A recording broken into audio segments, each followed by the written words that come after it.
Chapter 5. Thursday noon. Doreen reached for one of the metal tags. Other numbers are on here too. Sure, Nan said. He used to keep a ledger of the tools he sold. What kind of tools did he make? Technically the wooden handles to the otherwise metal tools. It wasn't much of a business, but he was really proud of these, and they were attached to various hammers and sledgehammers and things. So he made just the handles? Don't forget, dear. Back then, it wasn't like you could turn around and get a handle from China on any given day. Any idea how old these are? Oh my, Nan said. She pressed her fingers to her lips to hide her smile and stared at Doreen. Doreen glared at her. Now what? Remember that memory of yours? These are dates, honey. Doreen stared down at the numbers on the tin piece and then groaned. Mine is much harder to read. I didn't see that. Okay, but they're what? 20 years old then? Sure, and yes, you could have bought stock plastic or wooden replacement handles back then, but he was trying for a small business where he could custom make stuff like that. Interesting. So Frank used to repair tools as well as make handles? Yes, that's correct, Nan said. Now, the name of his business was something funny. I can't remember for sure. A weird name like Kelowna Tool Repair or something. Doreen thought privately nothing was funny about that. It said where to find the business and what the business was all about, so it wasn't a bad commercial name. I might be able to look it up. Oh, do that, Nan said with a handclap and a bright smile. Maybe we'll find something exciting behind it all. Maybe, Doreen said cautiously, but I don't know what that could be. Maybe not. On your way home, maybe walk on the far side of the creek and see if you can come up with anything else around the same spot. I can't go home on that side now. I need to stay on my side of the creek to avoid the rising water. Of course, the water level is quite a bit higher now, isn't it? It is, but still no water is running out of the sump pump hoses. Perfect, Nan said. The groundwater hasn't soaked that far from the creek, so it's not putting the basement in any danger. Every time she heard water, basement, and danger, it frayed Doreen's nerves and her blood ran cold. The last thing she wanted to consider was her basement flooding. But the basement flooding now versus the basement flooding when full of very expensive antiques were completely different stories. That Nan had kept those antiques down there all those years when they could have been destroyed still gave Doreen nightmares. Let me not forget the vegetables, Nan said. She hopped up and raced into her little suite. She returned a moment later with a large wicker basket and placed it on the table. Now tell me. Is there anything here you would like? Other than these zucchinis? She asked, and she pulled out zucchini after zucchini after zucchini. They're all zucchini? Doreen asked. Yes. These came from the grocery store, Nan said. Somebody bought too many and brought them in. Right, because it's not that time of year for these to be ready in our local gardens yet. Nope, not yet. End of July or August. Greenhouses, of course, would be earlier. Then Nan pulled a few more items from the basket. But here we have tomatoes and early salad greens. Early salad greens I can definitely use, Doreen said. I'll take 1 zucchini, but I can't use 4 or 5. Are you sure, dear? I'm sure, she said. 1 stir-fry is more than I can handle. I suppose I could make zucchini bread, Nan said with a smile. When I have them done, you can come down and have a slice or two. That sounds like the best way to make use of these, Doreen said. I do love your zucchini bread. Then Nan brought out some white onions, green onions, tomatoes, and radishes. The tomatoes aren't mine, she said, but somehow they ended up in this basket. She stared at the basket as if completely confused on that part. Doreen smiled. I'll be happy to take the other vegetables. With that, Nan walked back into her little suite and brought out a paper bag in which she carefully packaged some of the vegetables for Doreen. You should probably go home and research Frank's company, Nan said in a low tone. Why is that? Doreen asked as she finished her tea and the last bite of her cookie. She stared down at her empty plate in disbelief. I can't believe I ate that whole cookie. I warned you, Nan said. They're deadly. They're more than deadly, Doreen said. Each one is huge. But there's nothing like a cookie. When you're having it with something like a cup of tea, it's even more special. Maybe. It'll be fine, Nan said with a chuckle. Besides, here's the fresh greens to go home with you, so you'll be eating a nice healthy salad later in the day. As Doreen looked down in the paper bag, she noted there were a lot of greens. As in 3 full days of salads. That was something she was really grateful to have. That'll save on my budget a little bit, she said with a laugh. She looked at the zucchini, wondering if she should take a second small one because, after all, it was free food. If she could find a way to cook it with Mac's help, then maybe it would be a nice supplement. On that note, Nan slipped a little one into the paper bag and said, Here, and I'll make zucchini bread from the rest. Now that would be lovely, Doreen said. Nothing's like your zucchini bread. Thank you for all this. She leaned over, kissed Nan gently on the cheek, and then called the animals to her. At the last moment, she picked up the 2 little silver metal tags and put them in her pocket.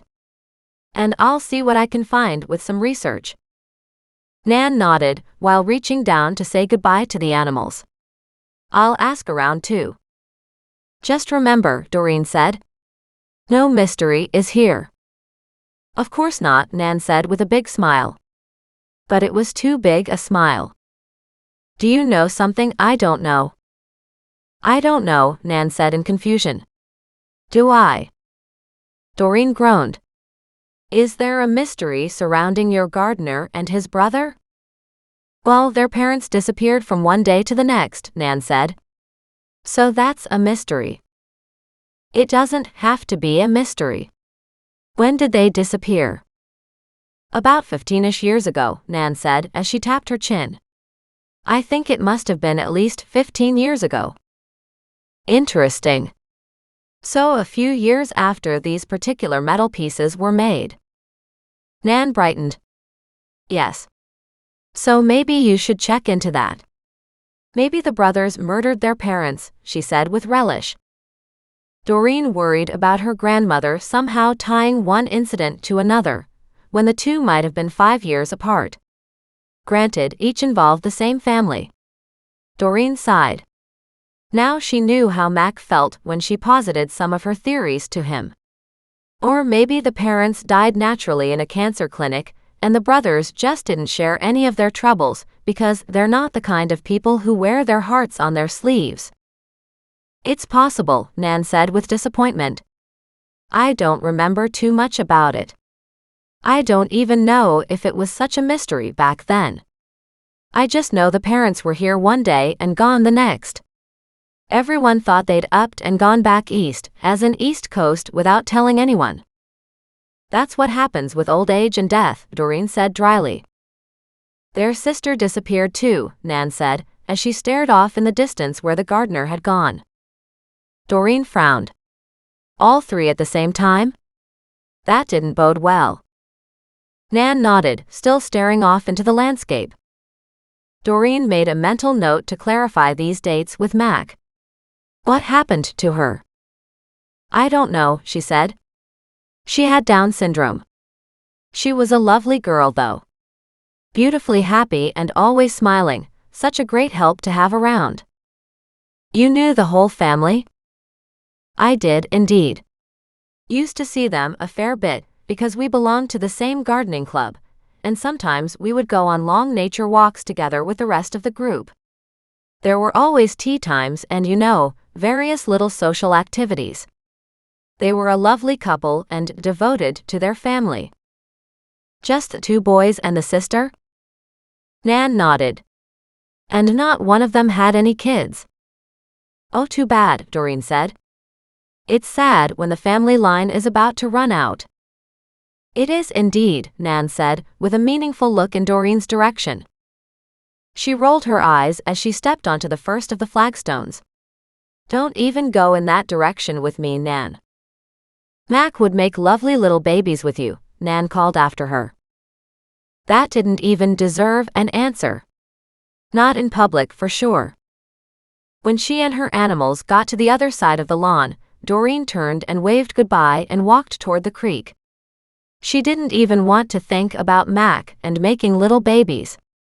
That was not a path guaranteed to get her in the right frame of mind.